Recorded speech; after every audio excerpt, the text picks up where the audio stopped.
Kendati pemerintah ingin memusatkan peringatan Hari Buruh Sedunia di lapangan Karebosi, namun sebagian organisasi buruh malah membuat panggung di bawah flyover di Jalan Urip Sumoharjo, Makassar. Selain sebagai panggung orasi, buruh juga berekspresi melalui musikalisasi puisi, teatrikal, dan aksi panggung lainnya. Koalisi Masyarakat Demokrasi punya cara berbeda untuk memperingati Hari Buruh Internasional. Mereka membuat panggung di bawah kolong flyover. Pertunjukan yang ditampilkan selain berorasi juga ada musikalisasi puisi, lapak infografis, testimoni korban kekerasan, teatrikal, dan pembacaan petisi buruh. Mereka juga akan didampingi oleh LBH Makassar yang selama ini sering mendampingi buruh dalam memperjuangkan hak-hak tenaga kerjaan.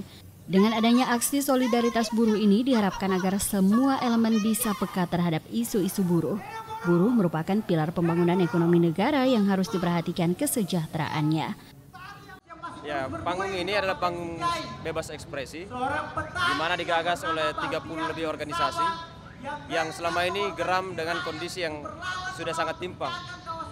Gerakan ini bermula pada saat ada 3 mahasiswa yang dikriminalisasi oleh Wali Kota Makassar karena hanya persoalan memprotes kebijakan pembelian sendok 1 miliar.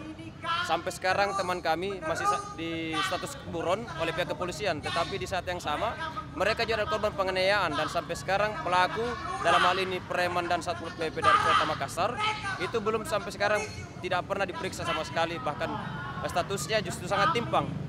Olehnya itu kami menghimpun ternyata banyak juga kasus-kasus yang sama yang terjadi. Panggung ekspresi ini dibuat untuk membuktikan bahwa untuk mengeluarkan pendapat tidak perlu dalam bentuk anarkis. Beberapa organisasi buruh lainnya melakukan long march dari Taman Makam Pahlawan sebelum akhirnya berkumpul di panggung orasi di bawah kolong flyover. Dari Makassar, Aksa Arsyad, GoTV memberitakan.